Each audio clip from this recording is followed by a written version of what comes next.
Hey everyone, Noob's Jenny here. How's it all going? Sorry, my voice might be a bit weird. I'm getting over a bug. I'm basically 100% over it, 90 to 100% over it. And I got some more stuff. And I think this is probably going to be my last purchase for my Soviets. Um, I decided to get a box. I got this box, the Soviet Starter Force box, and I also got another box of these fellows. And I'll have a chat about them as well. So, in the grand scheme of things, so these are 76s. They're pretty nasty. They are aggressive, and you can get them crafty. I'm going to be running the Berlin versions of these guys. So they're aggressive, they're hit on threes, but they've got a skill check of a 3 plus. Now, unfortunately, this engine deck here is the American version, but don't tell anyone. Because this one here is the one that the Soviets got, and I don't know if I might have got the wrong one. In terms of the boxes that I got. I'm not exactly sure how that works, if this is like specifically for this box. But 76s is still 76s.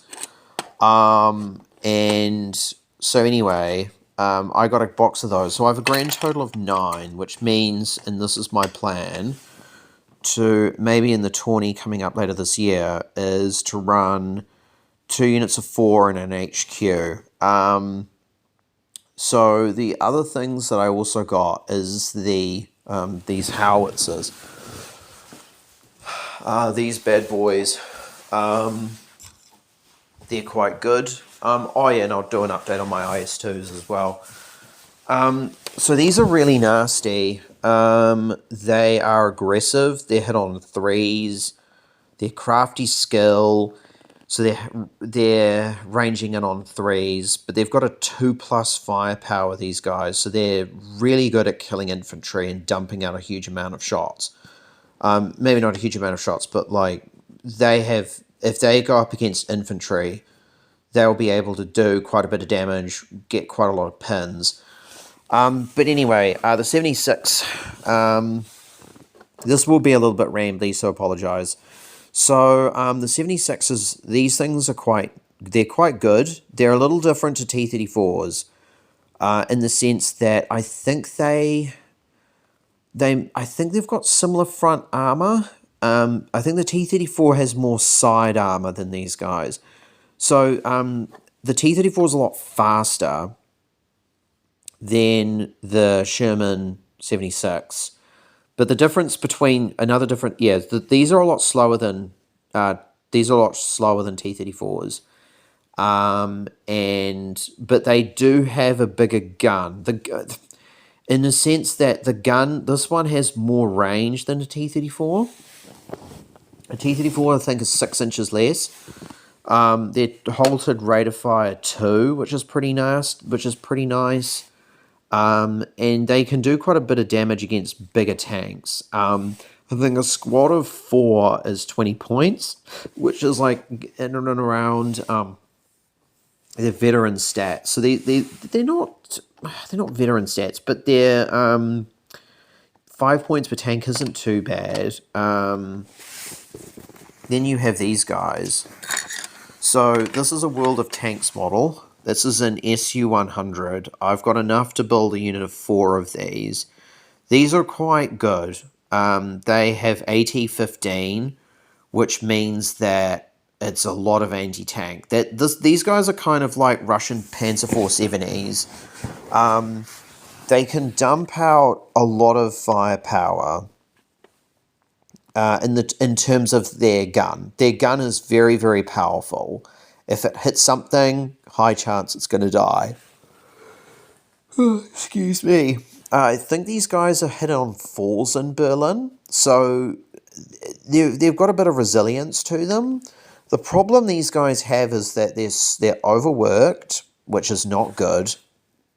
They're overworked. I think they're overworked or slow firing, one of the two. So these guys are like they have a large amount of firepower at their disposal in terms of their gun. The problem is that these things are single shot. So if you run a unit of 3, that's 3 shots. Run a unit of 4, 4 shots. So the problem there is that you've got these tanks that they won't be able to do a lot of. If you miss, you'll definitely field your misses because they're not hitting their targets. And I think that's one of the things that the Soviets kind of struggle with. It's not so much that their guns are terrible. The problem is that their guns miss because most of their stuff is like rate of fire 1. It's not great. No, it's not great. Rate of fire 1 is very bad. It's not good at all. It's kind of a good thing and a bad thing, because if you're rate of fire 1, it means that you can move and shoot at your full rate of fire. And if you are rate of fire 2, yes, that is good, but you've also now got the problem of, do I move or do I not move? Because, 2 shots in a unit of, say, 5 Panzer IVs is 10 shots. If you move them, that cuts down to half, so that's like, 50% shots? If you're shooting at a veteran target, that reduces it even more. So you kind of have to weigh that option up. But overall, these things are pretty good. They've got an AA machine gun on them, which the T-34 doesn't have. Decent anti-tank gun. They don't have as much cross as the T-34. T-34's cross on a 2. But anyway, yeah, so back to these guys. These guys are kind of like the Russian Stug. So, but this one's more specifically like the Panzer 470. So, pardon me. So these guys, 80-15, so that's a really good anti-tank weapon. The problem Russians have is, like I said before, rate of fire. The other issue the Russians have as well is their AT anti-tank guns are a little bit wanting. They have, I believe, and I may be wrong, they have about 3 anti-tank options. They have the ZIS-3, which is it's like the standard 76 anti-tank gun. It's like a light howitzer that can flip, and then they can change it to a. They change that to an anti-tank gun. That's anti-tank 9, which isn't great. No, it isn't. It will, like, in a pinch, it will probably be fine, but in terms of, in general, not that good. That's pretty bad. So, I think, I might be wrong, but, yeah, it's just not the greatest. You've also got another one, which that 76 does as well. There's another kit. I can't remember what the gun's called, but it's 80-11 and 4+ firepower. It's okay. They could do some damage. They could do quite a minimal amount. The thing is that if you're on an objective in the backfield, you probably want one of those floating around, because that anti-tank gun, because it's basically really good at interfering with enemy tanks. And even if you are, like, it will definitely put a buffer up between you and your opponent, particularly if you've got Panzer IVs or something like that, kind of like squishy tank option, like, or like Chaffees or something like that. So they're not bad. They're okay. I mean, they could be better. I mean, Pack 40s are amazing because you're 80-12, 2 shots apiece, difficult to hit, with gun shield and a few other things. So they can hold their own very effectively. In terms of the box, into the box, you can either build the 76, which I'm going to build 76s. The SU-100's pretty good. The SU-76 is interesting. It's got the same gun. It's got a light howitzer that's also an anti-tank gun. So you can run a formation of these and max them out at, like, I don't know, you could do 9 of these, and that would be it'd be pretty nasty. You could drop a lot of templates on the field. Problem is, these guys, they don't have a lot of armor. Not much armor. And not much armor. And 89, not great. Particularly if you've got a lot of these things.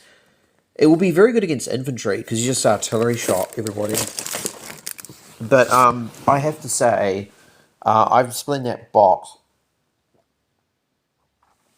with a friend. I've split up with a friend, so he's getting the Katyushas, and the SU-76s, and I'm getting everything else.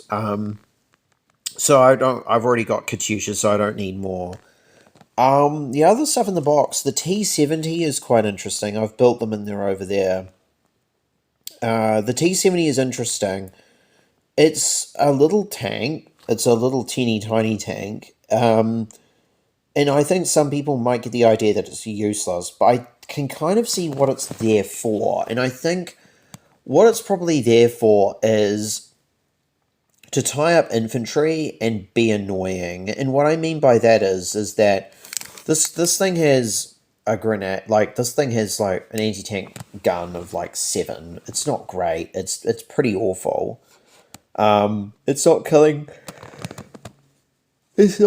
any tanks anytime soon. It might kill, like, a Carriamato, but they're not kicking around in late war. But what this is good at is going up to an infantry team at a distance and fire shells into the infantry. That's what it's good at, because it's an armor platform with minimal armor. So what that means is that if infantry take, rifle shots, nothing's happening to this. The only things that can kill it will be Panzerfaust and Shreks or Piets or anything like that. Just keep them at a distance and then just start shooting at them.